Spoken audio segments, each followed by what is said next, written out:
الحمد لله رب العالمين والصلاة والسلام على سيد الأنبياء والمرسلين ثم الصلاة والسلام على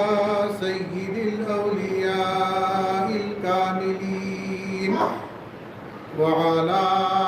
آلهم الطيبين الطاهرين وأصحابهم الراشدين الهادين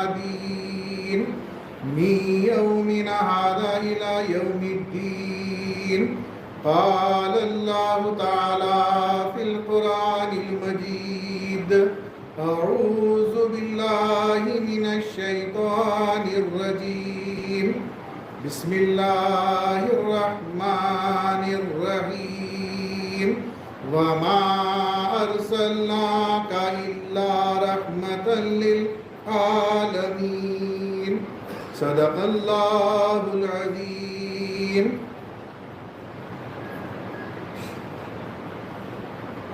قابل احترام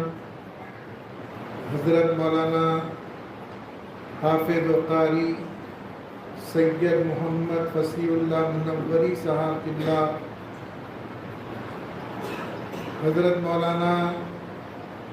سید محمود اشرف مجتہدی صاحب قبلہ،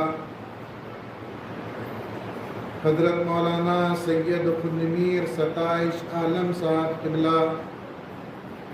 برادر عزیز سید احمد منوری صاحب قبلہ،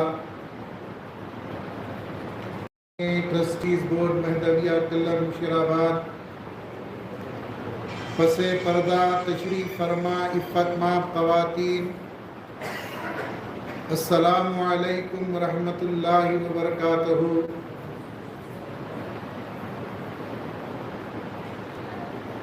آج کا یہ عظیم الشان جلسہ ماہ ربیع الاول کے آغاز پر منایا جا رہا ہے۔ ماہ ربیع الاول اسلامی تاریخ کے اعتبار سے اپنے اندر خصوصیات لیے ہوئے ہے۔ اس کی سب سے پہلی خصوصیت یہ ہے کہ اسی ماہ مقدس ربیع المنور میں میرے اور آپ کے آقا محمد الرسول اللہ صلی اللہ علیہ وسلم کی ولادت باسعادت ہوئی، اور یہی وہ ماہ مقدس ربیع الاول ہے جس میں میرے آقا محمد الرسول اللہ صلی اللہ علیہ وسلم نے اعلان نبوت فرمایا، اور یہی وہ ماہ ربیع الاول ہے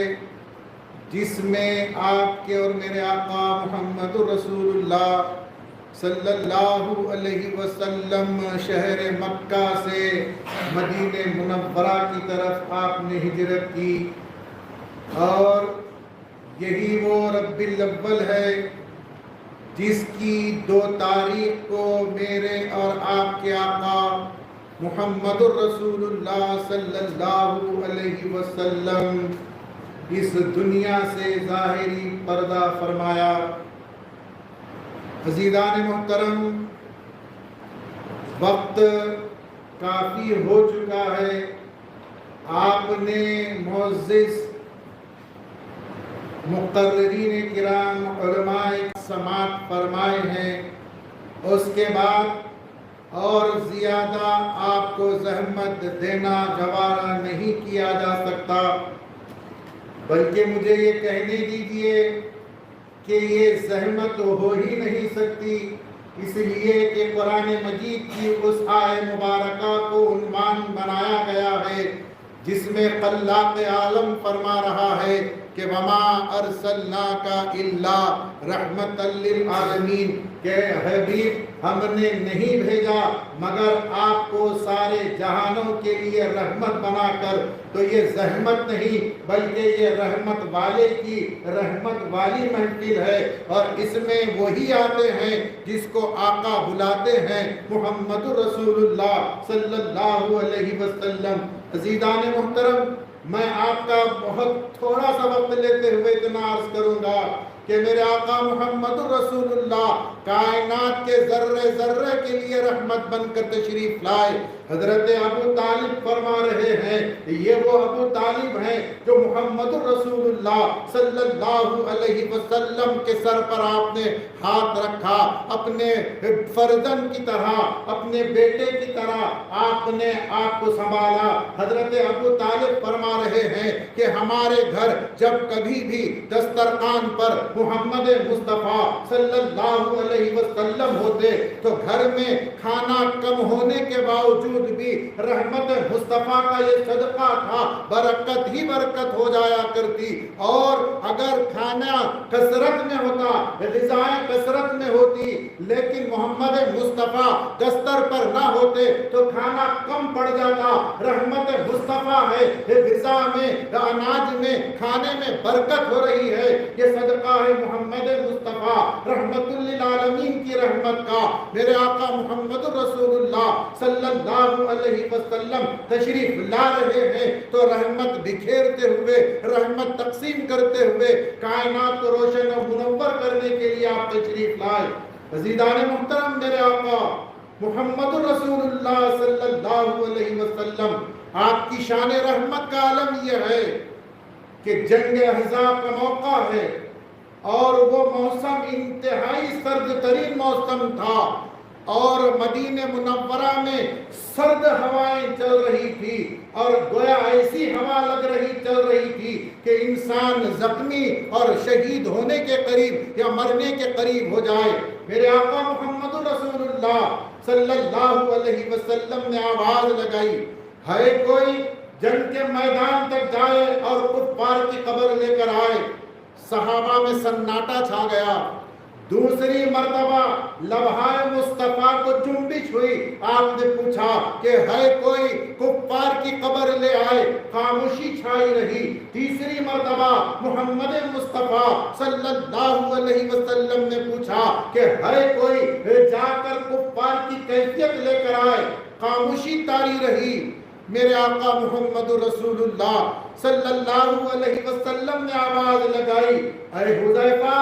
کیا تم نے میری آواز نہیں سنی؟ حضرت حذیفہ لبیک کہتے ہوئے حاضر ہوئے، عرض کیا کہ یا رسول اللہ صلی اللہ علیہ وسلم، میں نے آپ کی آواز سنی ہے یا رسول اللہ، لیکن یہ غضبناک سردی کی وجہ سے میں جواب نہیں دے سکا اور مجھ میں ہمت نہیں ہے کہ میں اس سردی کو برداشت کرتے ہوئے، سرد ہواؤں کو برداشت کرتے ہوئے میدان جنگ تک جاؤں، کفار کی قبر لے کر آپ کی بارگاہ حبیب کبریا میں حاضر ہوں یا رسول اللہ، اس لیے میں نے خاموشی اختیار کر لی۔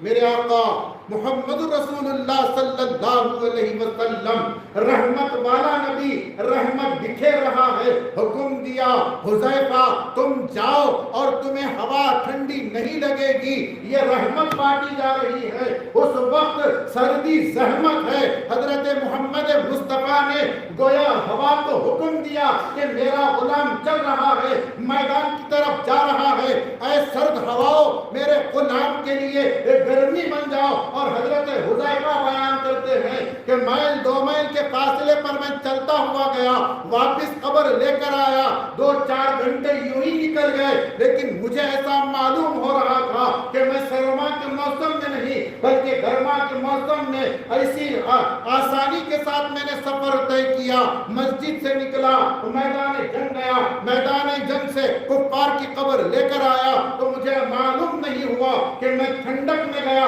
لیکن جو ہی میں مسجد نبوی میں قدم رکھا تو کپکپانے لگا، یہ رحمت مصطفیٰ صلی اللہ علیہ وسلم ہے۔ عزیزان محترم، بڑی اختصار کے ساتھ میں ایک پیغام اہلیان محلہ مشراباد کی خدمت میں اس واقعے کے ساتھ، اس حدیث مبارکہ کے ساتھ پیش کرنا چاہتا ہوں کہ میرے آقا محمد رسول اللہ صلی اللہ علیہ وسلم مسجد نبوی میں تشریف فرما ہے، حضرت ابوبکر صدیق بھی ہیں اور دوسرے صحابہ بھی تشریف فرما ہے۔ ایک آنے والے گستاخ رسول نے حضور پاک صلی اللہ علیہ وسلم کی شان میں یاوہ گوئی کرنے لگا، آپ کی شان میں گستاخیاں کرنے لگا۔ محمد مصطفیٰ صلی اللہ علیہ وسلم خاموش رہے، گستاخیوں پر گستاخیاں کرتے جا رہا تھا،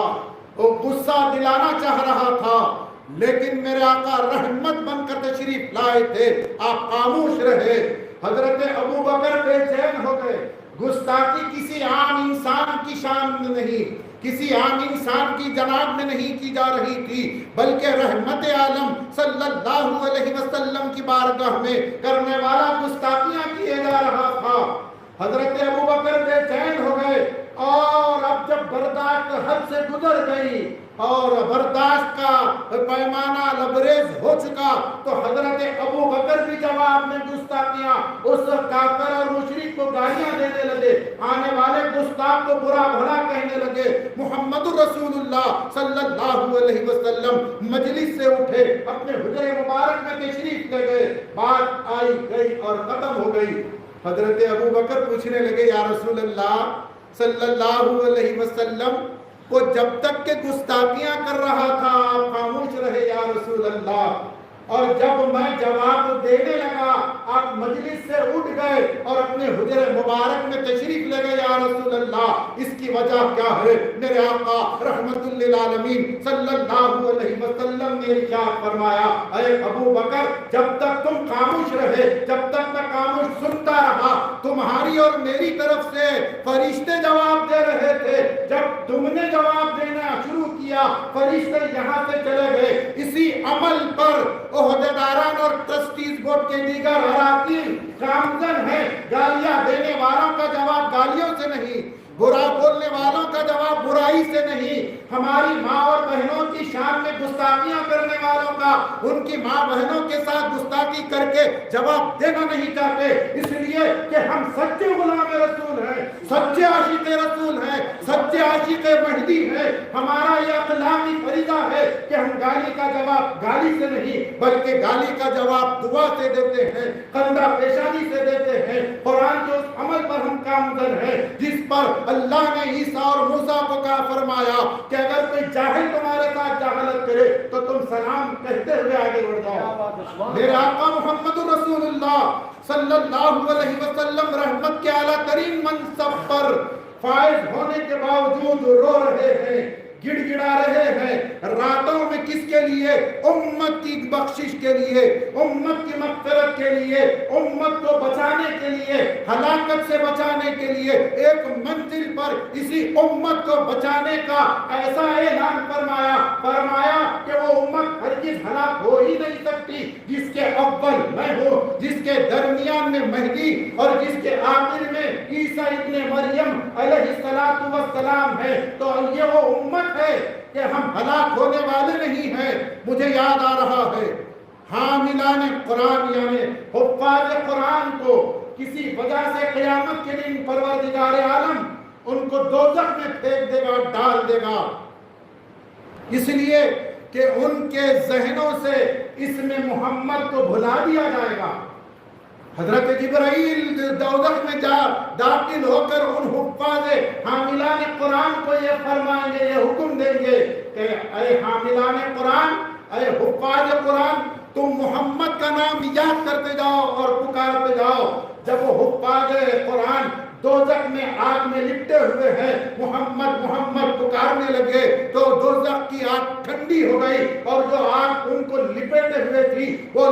سمیٹ کر دور چلی گئی۔ یہ وہ مقام محمد ہے، اسم محمد ہے جو دوزخ کی آگ کو بجھاتی ہے، اور یہی وہ محمد ہے جس نے میرے آقا مہدی موعود علیہ السلام کی بعثت کی اور آپ کی آمد کی، آپ نے ہم کو اطلاع دی، آپ کے حکم پر ہم نے امام برحق علیہ السلام کی تصدیق کی۔ اور میرے رسول اور میرے مہدی کا یہ اسوہ نہیں ہے کہ ہم ہر غیر نتھو غیرے کا جواب دینا کسی بھی ذمہ دار کا کام، چاہے وہ مذہبی ذمہ دار ہو یا سماجی خدمات کرنے والے ہو، آپ نیچے منڈی کریے اور نیچے گردن جھکائے ہوئے آپ اللہ کی رضا کے لیے، اللہ کی خوشنودی کے لیے کام کرتے جائیے، اللہ کو راضی کر لیجیے۔ جب میرے آقا محمد رسول اللہ آپ سے سے راضی ہو جائیں گے تو خود بخود اللہ راضی ہو جائے گا۔ اللہ تبارک و تعالی ہم تمام کو اس پر کمزن ہونے کی اور اس پر عمل کرنے کی توفیق عطا فرمائے۔ وآخر دعوانا الحمدللہ رب العالمین۔